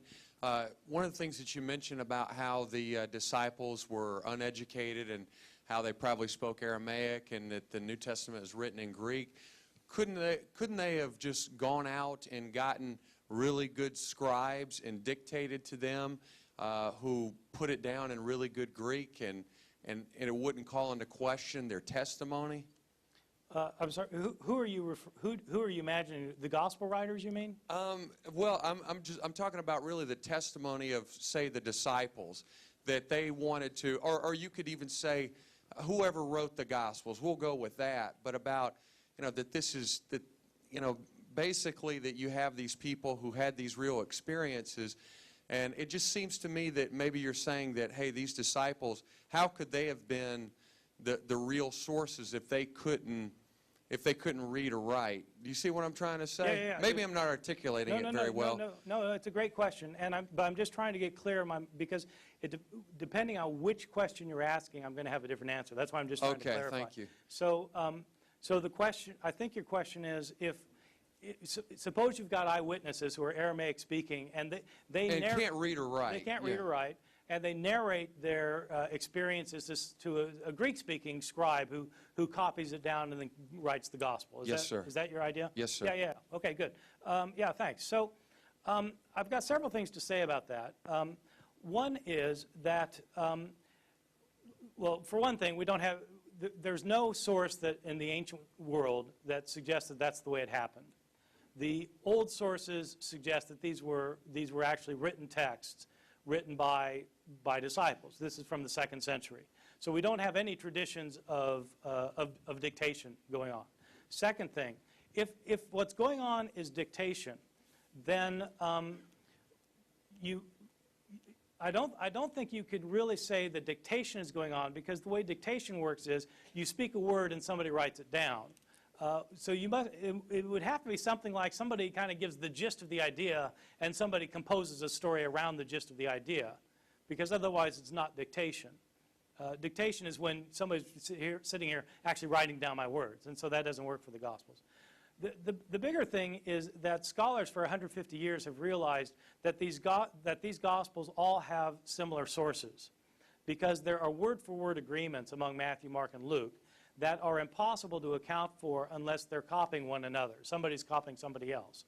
So it doesn't look like these are independent witnesses that have all seen the same thing and are given their different sides of it. It looks like different sources are, what specifically looks like happening is Matthew and Luke are using Mark as one of their sources. And so the question is, where does Mark get his stories from? Well, who knows? The standard explanation is that he simply got it from the oral tradition, unless there's some evidence to think that there's some other reason to think not. Let's go for over on this side, a question for Dr. Licona. Raise your hand. Anyone? Okay. Lanny?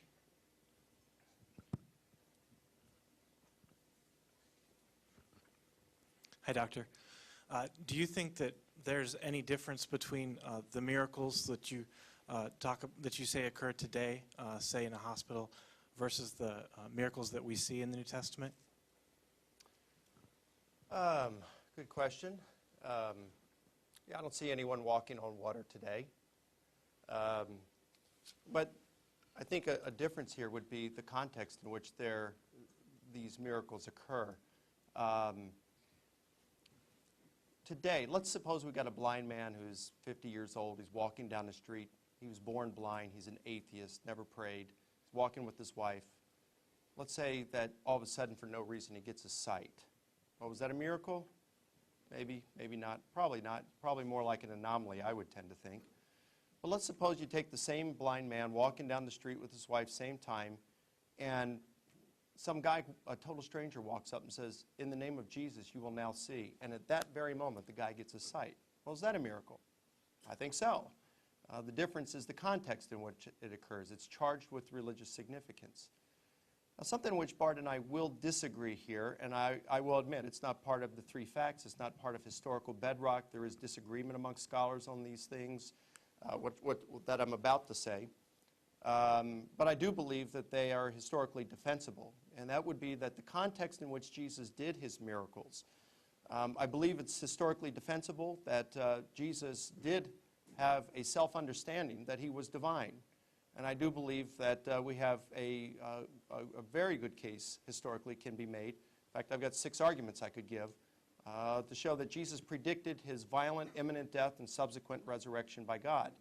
And if the resurrection of Jesus happens within this context of Jesus' unique claims about himself, in fact, you could even forget the deity thing. You could even take the fact Jesus believes of himself as chosen by God, as a special agent, and that he does perform these things that appear to be miracles and exorcisms, at least amazing deeds, that's how he and his disciples interpreted it. And he predicts his violent death and subsequent resurrection. And all of a sudden, all the historical evidence points that that's what occurred. That, again, that changes things. That sets up a context that's far different than what we have with miracle claims today. Let's, on this side, a question for Dr. Ehrman. Lanny, right here. This is a little bit different question than the topic of resurrection, but Dr. Ehrman, in your book, Misquoting Jesus, you say, once readers put a text in other words, however, they have changed the words, and that reading a text is the act of putting a text in other words. Consequently, you say to read a text is necessarily to change the text. Now, if it's the case that readers change the text by reading it, and since I've read your book, it follows that I changed your book by reading it. Is there any way that I can know what you actually said?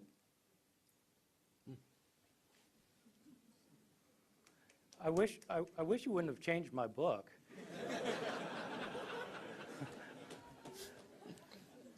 Well, obviously, this is the problem of communication. If you have any questions, though, feel free to email me. But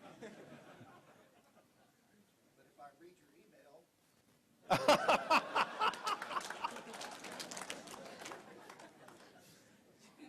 I'm changing your words as you say them. In the spirit of our consistency, let's give a question to Dr. Licona. Right here, Duke, let's wait for the mic if you would, sir. Good evening. If we can agree that the reality of man is spiritual, why then is it necessary for a physical resurrection of Jesus? Good question. You know, like Bart said a moment ago in his last speech, that, you know, Jesus, why crucifixion? Why not stoning? Well, you know, I don't know, coming now from a theological perspective, when I say that, well, God seemed to choose crucifixion ahead of time. That was the mode that he chose. But could he have done it through stoning? I don't see why he couldn't have. In terms of why couldn't, if your question really is getting to how do we know that Jesus was raised bodily rather than spiritually or as a disembodied spirit, I think that it's not that God couldn't have raised him that way. The question historically would be is how was Jesus raised? And I think the evidence does show that he was raised bodily. It's not part of the three facts or the historical bedrock that every scholar is going to agree on. There is serious dispute amongst this. But I do think that the scholars who believe that it's a spiritual or immaterial resurrection, a disembodiment, are simply mistaken. I think Paul is quite clear that he believes in bodily resurrection. If you look at 1 Corinthians 15, he makes statements like, I think when you get to verses 52, 53, 54, he says, this perishable. And he's talking about our own resurrection, and at least 4 or 5 times throughout Paul's writings, he says that our resurrection is going to be patterned after Jesus's. So when he says that ours is going to be bodily, then he would also mean that Jesus would be bodily.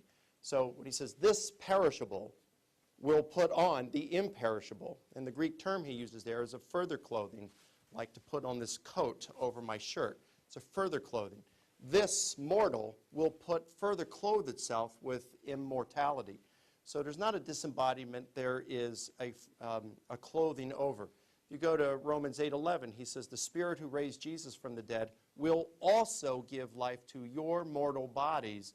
And later on, verse 23, he talks about the redemption of our bodies. Philippians 3:21, he says, our citizenship is in heaven, from which also we eagerly wait a Savior, the Lord Jesus, who will transform our humble bodies to be in conformity with his own. So according to Paul, it's a transformation of our current body. It's not an elimination of it in order to get some other one. That's his view. And because Paul knew the disciples, the Jerusalem disciples, and I mean I could go into more in terms of, I wish I had time, but how Paul used tradition and how he felt.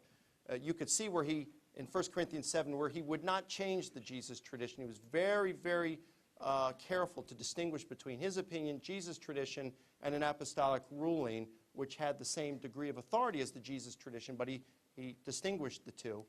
And so if he's going to be that careful, he's not going to be making up something like bodily resurrection if the disciples in Jerusalem are claiming a spiritual or immaterial resurrection. So I think it's pretty clear that Paul is saying bodily resurrection. I think by inference you can get very strongly back to the Jerusalem apostles saying the same thing. And indeed, when you look at it's very consistent with what the resurrection in the 4 Gospels have. It's a bodily resurrection. There's an empty tomb.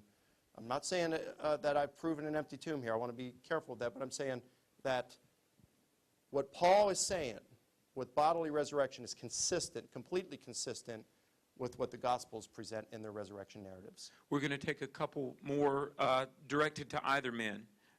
You want? Okay. Lanny, bring. Yes, I see that hand. Yes. Yes, this question is for Dr. Ehrman. Or is it Ehrman? Ehrman. Either one. Yeah, okay. They both will be cached, right? Yes. Okay. I'm having trouble with your probability argument, and here's my problem.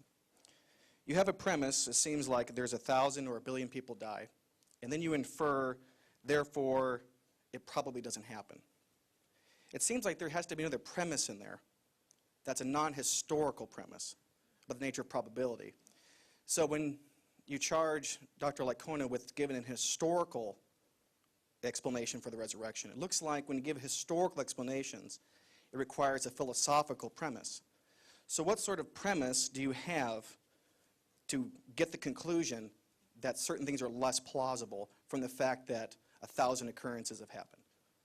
Okay, I'm going to keep the microphone because I'm going to need an explanation because I'm not quite sure I'm grasping it.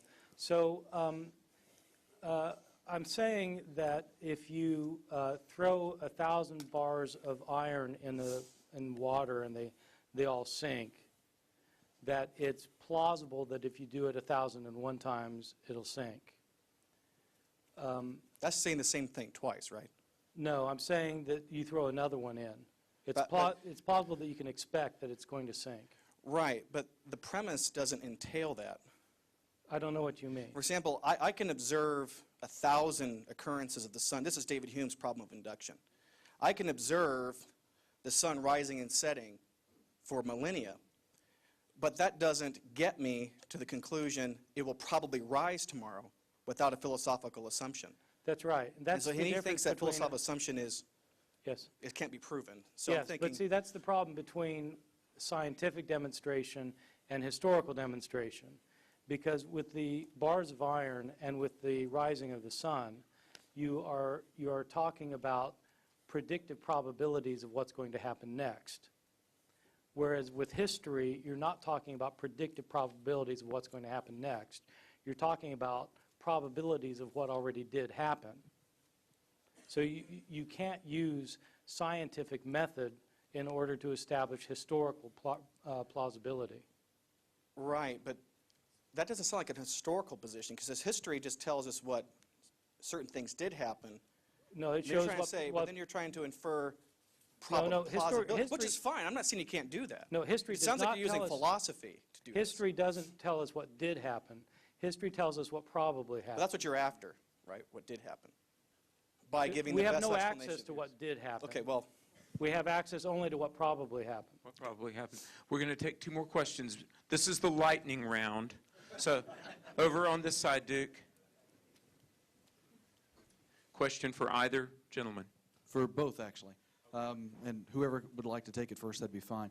Dr. Ehrman, you earlier mentioned that you put a lot of value in the fact that there's a lot of inaccuracies, as you call it. Let's just take, for example, how many people did the women actually run into? 1 guy, 2 guys, an angel, that sort of thing.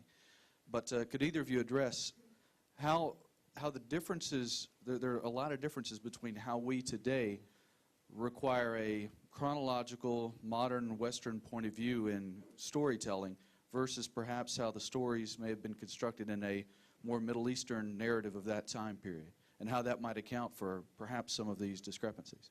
Yeah, that's a great question. And, you know, I think the problem is that we tend to read these stories as if they're modern histories written by people with concern for kind of meticulous detail. And so we expect them to conform to 21st centuries of standards of historiography, and they don't do that. I think if we admit they don't do that, then that's fine. Then we allow the discrepancies to stand. But then we're left with the problem that as 21st century historians, we still want to know what happened. And these are the sources that we have available to us. We don't have other sources. We have sources that were written with a different understanding of historiography. So the mistake is when people read these sources and say, this is something that definitely happened. That might be a modern 21st century concern. It may not even be the concern of the ancient person. But if you press that logic too far, then I think you're going to have problems if you want to say that Jesus was definitely raised from the dead. Because then you're applying your 21st century historiographic model to what you're now saying are pre-modern understandings of historiography. Dr. Licona.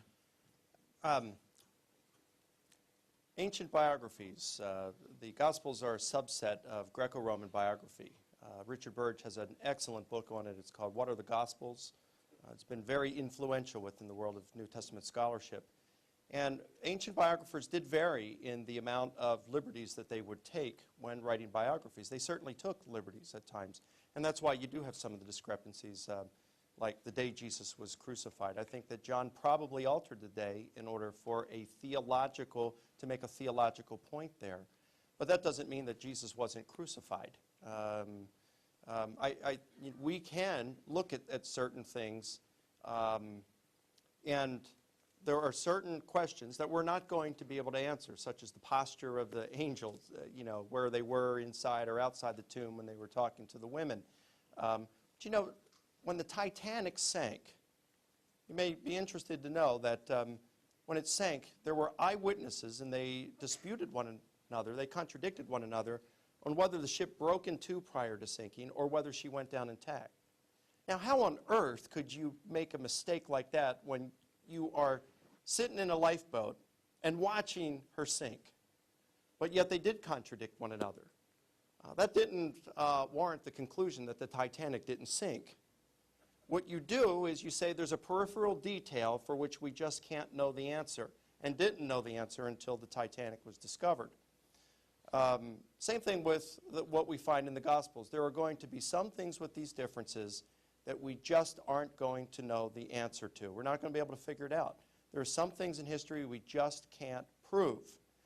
But I disagree with Bart here to say that, therefore, we can't prove that Jesus was raised. May not be able to prove how many women went to the tomb or what their names were, but everybody agrees that these women were the ones who went to see Jesus, and that they had an experience that they perceived was of Jesus appearing to them. No one is really denying that in academia today. That's a widely agreed upon fact. And I think when you put these together, what you do is you take the knowable facts, forget the peripherals, you take the knowable facts, you form hypotheses, and you weigh hypotheses according to not an a priori objection to miracles or an a priori definition to miracle that excludes a possible conclusion, and thus making it possible that you could never get it wrong, that you could never get it right, and make it so that you may not even be able to do accurate history that way, but rather you weigh hypotheses according to those four important criteria that I've outlined and reiterated this evening. That is how we determine the probability of a hypothesis, and not due to philosophical and theological speculations pertaining to whether or not a miracle is probable. At this time, we're going to allow each man to give a closing statement. Since Dr. Licona went first, we're going to allow Dr. Ehrman to go last and have the final word. But in just a moment, each man will have 5 minutes to give a closing statement. Let me encourage you strongly to please don't leave. Once they finish, they will go and have a moment to catch their breath before they go downstairs to our bookstore. Even after they exit, please stay seated for just a few moments, because we've got a final special commentary to provide. But at this time, with a 5-minute closing statement, a summation of his arguments, Dr. Licona, if you would approach the podium. And you may begin. Well, thank you, Alex. And again, I'd like to thank Bart Ehrman for a pleasant debate tonight. I do want to reiterate that although we don't agree on a number of things, which is obvious, I do respect him. And I really like him as a person. We've had dinner twice now, and he's a fine guy. You're taking up my time now. Now, in terms of the facts, there was one, it seems, that he has disputed. It's about the 12, and he said, what about Judas? How are we to account for the 12? Well, most scholars, if you read the commentaries on this, say that what we're looking at here when he says appears to the 12, aside from the Matthias question taking Jesus' place, or Judas's place on the 12, most scholars believe that the 12 is pretty much a nickname that these inner group of disciples experienced or gained over time, much like you call the Pac-10 today, but there's more than 10 teams. Now, in terms of, that's the only fact that seems to be disputed, but again, I think that's pretty well established here. Now, in terms of the method, he says, all right, what about Judas Didymus Thomas? And he says, really, is this crazy? Is this more crazy than Jesus was raised? Well, I don't think the resurrection hypothesis is crazy. We've taken the noble historical facts, not the peripherals, but the noble historical facts, subjected them to strict historical criteria, and we found that the resurrection hypothesis is by far the best explanation of the known facts, given those four important criteria. So I don't think it's all crazy, but I do think that Judas Didymus Thomas says, or the twin theory, I do think that that's kind of crazy, and there's one major problem with it. There's no evidence for it. What about when he says, okay, resurrection implausible because you must posit God? And then I said, no, you just have to remain open. He says, well, no, what other option is there than God? And I'd say, well, you could posit that there was an alien responsible for the thing. Maybe he was doing his PhD project from a parallel universe and trying to convince people that Jesus was raised. I don't think that's very plausible, but it's possible here. Again, I'm just saying when God raised Jesus from the dead, I'm positing God as the theoretical entity, and it does quite well at explaining what's behind the curtain. And again, I think, aside from logic chopping, I think we all agree that God is probably the best explanation. I can't prove that God raised Jesus from the dead with any reasonable or adequate certainty, but I think we can prove that Jesus was raised from the dead with reasonable and adequate certainty. And besides, whether it's an alien or God or whoever it may be, it doesn't really question whether the event had occurred. It only questions the cause of the event. And tonight's debate isn't on the cause. It's on whether historians can prove that Jesus was raised. Well, what about these hallucinations? I said it's hallucination. He's fine with that. And he says it's very common that bereavement today leads to these, and it happens in group appearances, and certainly Jesus' disciples were very bereaved over Jesus' death. Agreed. But again, I think my refutations for that still stand. We're not talking about bereaving senior adults amongst the highest percentage and a whopping 50%. We're talking about an unthinkable 100% of these disciples experiencing it, appearance to the 12.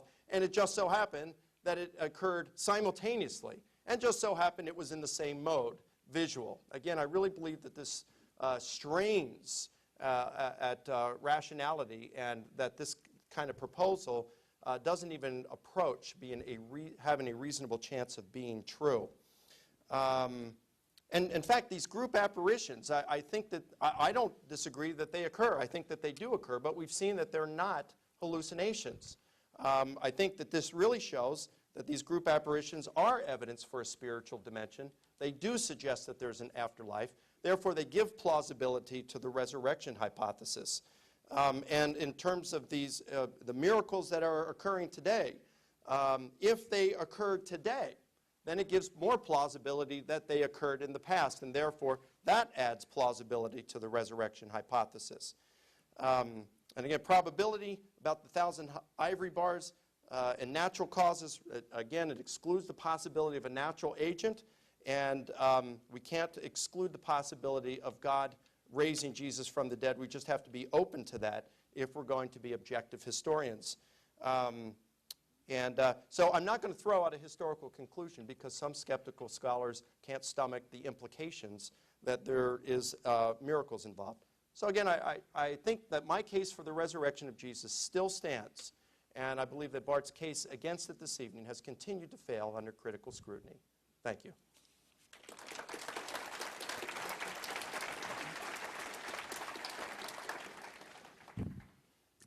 Well, thank you very much, and I've enjoyed this debate very much. And, you know, Mike, I don't care what they say about you. I think you're okay, too.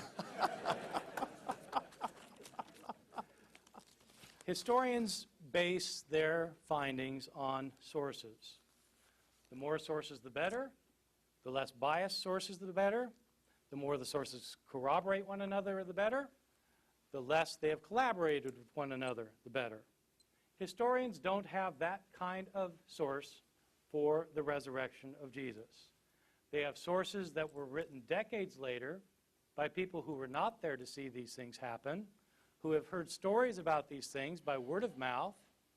These stories circulating by word of mouth have been in the oral tradition year after year after year, decade after decade, and you know what happens to stories as they circulate orally.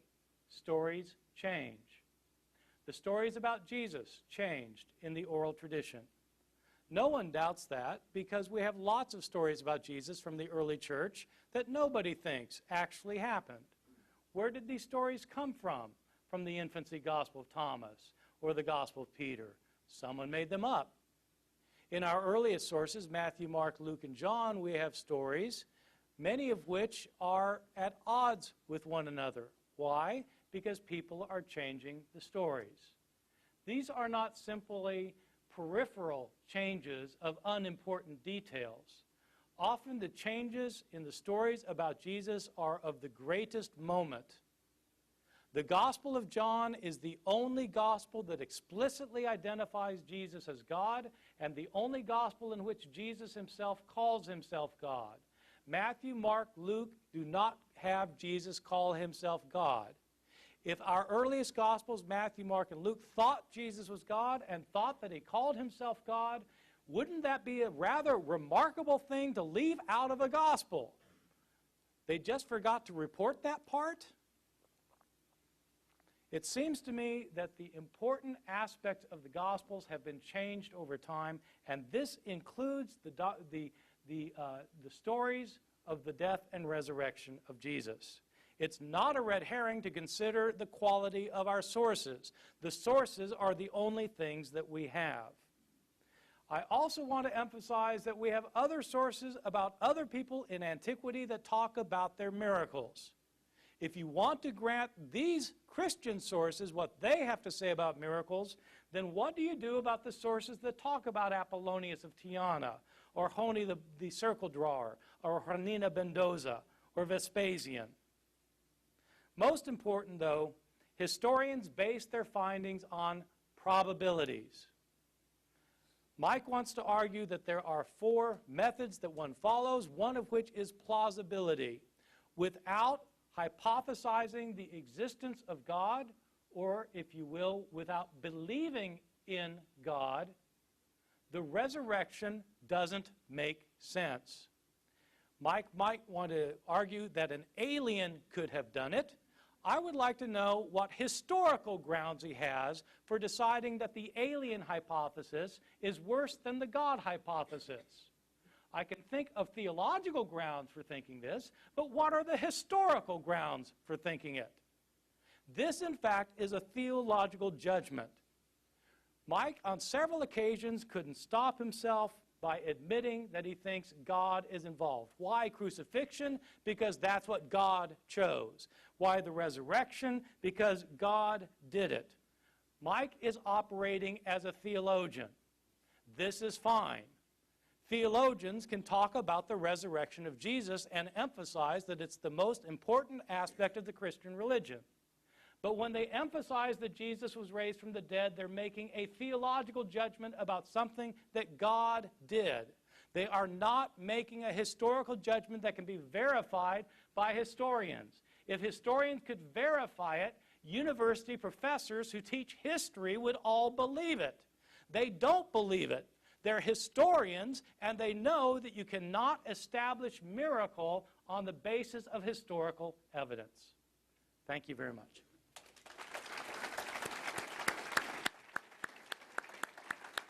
Could we affirm and appreciate Dr. Bart Ehrman, Dr. Mike Licona? Now, Great job. thank you to both men for their time.